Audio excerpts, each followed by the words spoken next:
윤석열 대통령이 뭐라고 말씀을 갖다가 하셨냐. 어제 직무 복귀가 된다라고 하면 그러면은 나는 뭘 하겠다? 개헌에만 집중하겠다. 내치는 나보다 훨씬 더 경험이 많으신 그건 사실입니다. 경험이 많고 노련하고 국가관도 투철하고 그런 누구한테 한덕수 국무총리한테 실질적으로 그 국정의 상당 부분을 맡기겠다. 특히 내치 우리나라 정부 운영하는 것에 있어서는 한덕수 총리한테 실질적으로 책임 총리 만들어 드리겠다. 나는 대외적, 군사적 이런 부분들 그런 부분들에만 집중하면서 내가 집중할 건 뭐다? 개헌이다. 그런 말씀을 갖다가 했어요. 그 개헌이라고 하는 건 뭘 의미하는 겁니까? 그거는 임기 단축 개헌이라고 하는 걸 말씀하는 거예요. 그래서 제가 지난번에 지금이 여의도 연구원 30주년이에요. 그거 좀 잠깐만 띄워봐 주세요. 여의도 연구원이 설립된 지 30주년 됐거든요. 그러니까 2025에서 30을 빼면 95잖아요.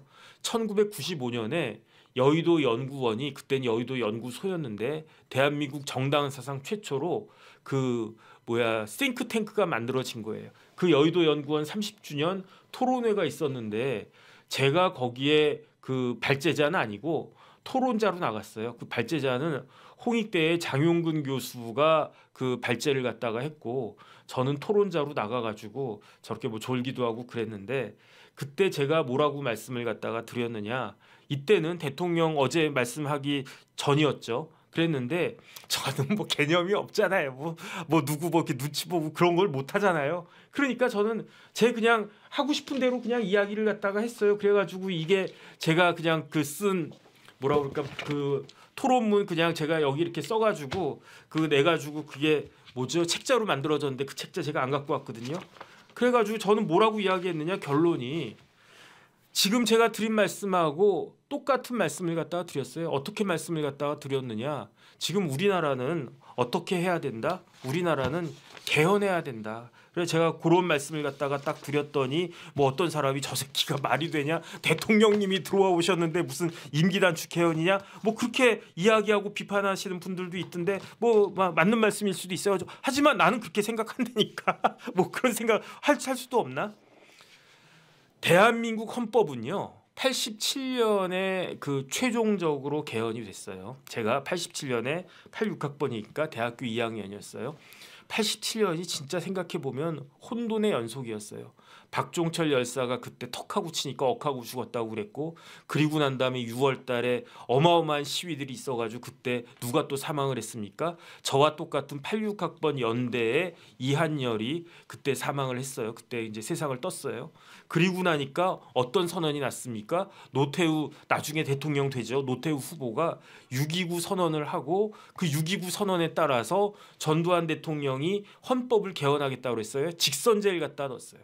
그래가지고 만들어진 헌법이 지금 우리가 보고 있는 이 헌법인데 지금 헌법에 엑기스는 딱 하나 있어요. 그게 뭐냐? 대통령을 직선하자. 대통령을 체육관에서 뽑지 말고 직접 내 손으로 뽑자. 그것만 중요했어요. 나머지 것들은 제대로 보지를 않았어. 그렇기 때문에 독재 청산 직선제 개헌 헌법 요것만 생각을 했기 때문에 그 헌법은 어떤 헌법이다? 지금 와서 보면 어마어마하게 졸속 헌법이에요. 지금 우리가 헌법이라고 이렇게 막 받들고 있는 이 헌법은요. 그야말로 졸속적인 헌법이에요. 그러니까 변태적인 헌법이에요. 대표적으로 어떤 의미에서 대통령 임기를 5년으로 한 것에 대한 폐해가 너무 크다. 대통령 임기 5년 단임제 폐해가 크다라고 하는 것이 몸으로 웅변으로 딱 드러낸 사람이 있어요. 3명이 있습니다. 그게 누굽니까? 첫 번째 노무현, 두 번째 누굽니까? 박근혜, 세 번째 누굽니까? 윤석열. 아니 어떻게 대통령이 한 번도 아니고 두 번도 아니고 3번이나 탄핵이 됩니까? 이거는 헌법 자체가 이상하고 헌법 자체가 변태적이다라고 볼 수밖에 없는 거 아니겠습니까? 그 다음에 대통령만 그랬습니까? 헌법이 이제 87헌법에 따라 가지고 대통령 된 사람 누굽니까? 노무현. 그 다음에 누굽니까? YS, DJ. 노태우, YS, DJ, 노무현. 그 다음에 이명박, 그 다음 박근혜, 문재인까지. 그냥 윤석열 대통령까지 8명의 대통령이 그 헌법에 따라 가지고 쭉 대통령이 됐는데 그 사이에 본인이나 아니면 본인의 친인척 그것도 2촌 이내 형제까지 뭐 4촌 말고 2촌 이내 3촌도 말고 2촌 이내의 모든 대통령의 본인이나 2촌 이내 친인척이 형사처벌 받았잖아요. 문재인 대통령 지금 잠깐 스탑돼 있지만 하다못해 뭐 그것까지 뭐 이렇게 너무 오버하는 건가? 아니 그 문다혜도 지금 형사처벌 받고 있는 거 아닙니까? 그 다음에 원칙대로 하면 문재인 대통령도 파면 이것저것 나올 거 굉장히 많지 않았습니까? 그러니까 뭐 그 이전의 대통령들 다 말할 것도 없고 이러니까 이거는 그 사람도 문제가 있을 수 있지만 시스템 자체가 문제가 있는 것이 아닌가? 저는 그런 생각이 들고요. 그 다음에 다른 걸 다 떠나가지고 지금이 2025년인데 1987년이면은 48년 지났잖아요. 독일 같은 나라는요 그때 헌법을 튜닝을 계속 한단 말이에요. 우리나라는 벌써 50년 반백년 가까운 시간이 지났는데 1987년 대한민국하고 2025년 대한민국이 같습니까? 그런데 어떻게 똑같은 헌법을 갖다가 할 수가 있겠는가? 그러니까 저는 개인적으로는요 어떤 생각을 하느냐, 윤석열 대통령이 계엄을 선포한 거는 불행이라고 생각을 해요. 윤석열 대통령이 계엄을 선포한 행위도 불행한 것이었고 윤석열 대통령이 계엄을 선포할 수밖에 없었다라고 본인이 생각한 그런 상황 자체도 불행한 거 아니었겠습니까? 그런데 어쨌든 실수하고 뭐 이것저것 불행한 일이 벌어진 거는 그 사실인데 어쨌든 그럼에도 불구하고 이런 부분들은 전화위복이 돼야 되는 거 아닌가. 어쨌든 어떤 이벤트가 벌어졌어요. 하지만 그 일을 갖다가 오히려 전화위복 시켜가지고 더 긍정적인 효과를 만들어내야 되는 거 아닌가. 저는요 만약에 요번에 개헌이 이루어지게 되면요 그거는 윤석열 대통령의 계엄이 큰 역할을 하는 거라고 생각을 합니다. 계엄을 갖다가 했을 때 어떤 개헌을 갖다가 해야 되느냐. 저는 개인적으로 다른 거 다 필요 없고 윤석열 대통령이 만약에 돌아오게 된다라고 하면 개헌을 해야 되는데 임기를 내년까지만 하는 걸로 하고 2016년에 뭘 해야 된다? 근데 2016년에 지방선거 있어요. 그런데 내년에 지방선거뿐만 아니라 대선뿐만 아니라 총선까지 2016년에요. 대선, 총선, 지선을 한꺼번에 다 할 수 있게끔 그렇게 개헌해야 돼요. 대통령만 임기 단축합니까? 그거는 좀 억울하지 않습니까? 그러면 국회의원도 임기 단축해야지. 임기 단축 개헌해야지.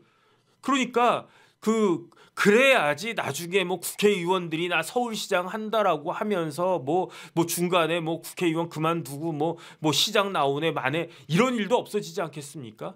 그 다음에 뭐 매년 선거합니까? 우리나라는 뭐 우리나라가 뭐 지금 그렇게 돈이 많습니까? 뭐 우리나라가 뭐 이렇게 여유가 있습니까? 그렇지도 않잖아요. 그러니까 한 방에 그냥 딱 해가지고 그 뭐 2016년 26년이네 2026년 30년 34년 이럴 때 대통령 선거도 하고 그 다음에 총선도 하고 국회의원도 뽑고 그 다음에 서울시장도 뽑고 이렇게 개헌을 갖다가 하면 그러면은 지금 몇 달 동안에 우리나라가 어마어마한 혼란을 갖다가 있었지만 한 3개월 정도 한 3, 4개월 이렇게 혼란을 갖다가 겪었지만 그 정도 혼란을 겪을 만한 가치가 있을 그러한 그 계기가 됐다라고 저는 생각을 갖다가 개인적으로 하고요. 그 다음에 지금 우리나라는 몇 공화국입니까? 10입니까? 아니잖아요. 50입니까? 아니잖아요. 지금 대한민국은요 6공화국이에요. 그 노태우 대통령이 6공화국 선포를 딱 했어요. 그리고 난 다음에 YS가 뭐라고 그랬습니까? YS는 문민정부라고 했고 DJ는 국민의 정부라고 했고 노무현은 참여정부라고 했고 그 다음에 MB는 뭐라고 했나? 그 다음에 박근혜는 뭐라고 했나? 그 다음에 문재인은 뭐라고 했나? 모르겠는데 그 윤 대통령은 지금 이 정부 무슨 정부라고 합니까? 모르겠는데 그런데 어쨌든 중요한 거는 문민정부건 참여정부건 국민의 정부건 하나예요. 그 하나보다 6공화국이다. 그런데 2026년부터는 무슨 공화국이 돼야 된다? 7공화국이 돼야 된다. 저 6이라고 한 숫자가 싫어요. 저는. 왜 6이라고 한 숫자가 싫으냐? 386도 싫고 486도 싫고 586도 싫어. 386, 486, 586들이 다 해먹은 공화국이 몇 공화국이다? 6공화국이다. 이제 그만해라. 그러니까 586들은 다 빠지고 그다음에 뭐 7자 들어간 사람들이 그 뭐 나름대로 해라. 뭐 언더 뭐 며칠 됐든지 간에 뭐 언더 73이 됐든 언더 83이 됐든 그건 모르겠고 지금 우리나라는 새로운 공화국 7공화국을 갖다가 만들어라. 어쨌든 그런 생각이 듭니다. 그래가지고 개인적으로는 어떤 생각이 드느냐 그냥 정리를 갖다가 하겠습니다. 그 내일 마은혁에 대한 그 권한쟁의 심판은 각하돼야 되고 그게 상식 아니겠습니까? 그 다음에 윤석열 대통령에 대한 탄핵도 각하돼야 돼요. 제가 봤을 때 헌법재판관들이 제일 쓰기 쉬운 결정문이 제일 쓰기 어려운 결정문은 제가 봤을 때 인용 결정문. 그 다음으로 쓰기 어려운 결정문은 기각 결정문. 제일 쓰기 쉬운 게 각하 결정문이거든요. 그런데 제가 헌법재판관이라고 하더라도 윤 대통령 이거 기각을 할 수 있나? 기각해야 되나? 이렇게 국가적으로 혼란을 갖다가 일으켰는데 이런 것들에 대해서 고민을 할 수는 있는데 그런데 국회가 어쨌든 탄핵 심리를 제대로 그 절차를 제대로 이걸 갖다 하지 못했기 때문에 뭐 각하 사유는 맞네. 이거는 충분히 가능할 것 같거든요. 그러니까 이번 주부터는요. 제 개인적인 생각은 윤석열 대통령 탄핵을 기각해라 이런 그 표현 쓰지 말고 각하해라 이런 표현을 갖다 쓰면 듣는 헌법재판관들도 각하는 맞는 말인데 기각은 모르겠어요. 정영식 재판관 보고 윤석열 대통령 기각해야 되는 거 아닙니까? 막 이렇게 이야기하면 저기 뭐 탄핵될 만한 사유가 있는 것 같은데 이런 생각들을 할 수도 있을 것 같은데 그런데 그 각하 사유 아닙니까? 뭐 이렇게 이야기하면 뭐 각하 사유는 맞지 뭐. 허영 교수님도 그렇게 이야기하지 않았습니까? 그럼 뭐 그렇기도 하지 뭐. 내가 허영 교수님 책 다 보고 그랬었는데 그 훌륭하신 분인데 뭐 이런 생각을 갖다가 하지 않겠습니까? 그러니까 탄핵을 각하를 갖다가 하는 것이 맞겠다. 저는 그런 생각이 들고 그 다음에 윤 대통령은 이 약속은 지킬 거라고 저는 생각을 합니다. 윤 대통령은 만약에 탄핵이 각하가 돼가지고 그래서 그 다시 대통령직에 복귀한다고 하더라도 임기가 몇 년까지입니까? 2022년부터 시작했으니까 그 2027년 뭐 5월까지가 임기인 거죠. 그런데 임기 한 1년 정도 이제 깎아먹는 겁니다. 그래도 2026년에는 개헌해가지고 그래서 그 대선, 총선, 지선, 대총지, 선거 대총지를 갖다가 한꺼번에 그냥 삼위일체로 묶어버리는 거예요. 그렇게 하는 게 우리나라에게 훨씬 더 유익한 것이 아닌가 저는 그런 생각이 듭니다. 그다음 마지막으로 그냥 사족을 갖다 딱 붙이면 제가 대충 한번 쭉 봤거든요. 어제 윤 대통령 그렇게 최후 진술하는 걸 갖다가 쭉 한번 읽어봤는데 저라면 어떤 이야기를 했겠는가? 저라면 이런 이야기를 했었을 거예요. 첫 번째, 비상계엄에 대한 1차적인 판단권은 누구한테 있는 것인가? 대통령한테 있는 것 아니냐? 아무리 다른 사람들이 지금 우리나라는 평온하고 정혁진 변호사 뭐 이런 사람들 듣보잡 변호사 이런 사람들이 우리나라는 평온하고 비상사태가 아니다라고 100번 우겨도 윤석열 대통령에 대해서 탄핵이 인용되어야 된다, 기각되어야 된다라고 그 선고할 수 있는 사람은 누굽니까? 헌법재판관들이잖아요. 아무리 대한민국 국민 5천만이 이거는 기각이다, 각하다 이렇게 이야기해도 헌법재판관들 중에 6명만 그 6명만 뭐 정신이 뭐 어떻게 됐든지 간에 그 6명만 탄핵 인용이다. 라고 해버리면은 탄핵이 되는 거고요. 아무리 우리나라 국민 5천만이 윤석열은 탄핵되어야 된다 그래도 헌법재판관 3명만 지금 상황에선 3명 9명 체제에선 4명만 아니다 이거는 각하다 이거 기각이다 이러면은 어떻게 되는 겁니까? 탄핵은 무효가 되는 거 아니겠습니까? 마찬가지로 그 권한이 그런 것들에 대한 권한은 헌법재판관한테 있는 거고 마찬가지로 비상계엄 요건에 해당되는지 대한민국이라고 하는 나라가 비상계엄 요건에 해당되는지 여부에 대한 1차적 판단권은 대통령한테 있는 거다 나한테. 그래가지고 나는 그 권한을 니네들이 헌법재판관들이 탄핵 여부를 결정할 권한이 있는 것처럼 비상계엄에 대한 권한은 1차적으로는 나한테 있는 거다. 그래서 나는 그렇게 생각하고 그다음에 당신들보다 내가 대통령이니까 대한민국에서 가장 많은 정보, 가장 최고급의 가장 좋은 정보를 제일 많이 그 억세스가 될 수 있는 사람이 난데 그 정보를 종합해서 내가 계엄을 갖다가 한 거다. 이게 잘못된 거냐? 이렇게 이야기를 하고 그다음에 그럼에도 불구하고 비상계엄 상황에 대한 2차적인 판단권은 어디에 있다? 그건 국회에 있는 거 아니겠습니까? 국회에 있으니까 국회가 계엄 해제를 의결하면 아무리 대통령이 비상계엄 상황이라고 생각하고 비상계엄을 발동했다고 하더라도 그 국회가 풀라고 하면 풀 수밖에 없는 거잖아요. 그러니까 2차적이고 최종적인 대한민국이 비상 상황인지 여부에 대한 2차적이고 최종적인 판단권은 어디에 있다? 국회에 있다. 그래가지고 국회가 조재 정 선생님 감사드립니다. 그렇기 때문에 국회가 계엄 해제를 요구했을 때 그 권한에 따라 가지고 국회의 권한을 존중해서 내가 풀어준 거다.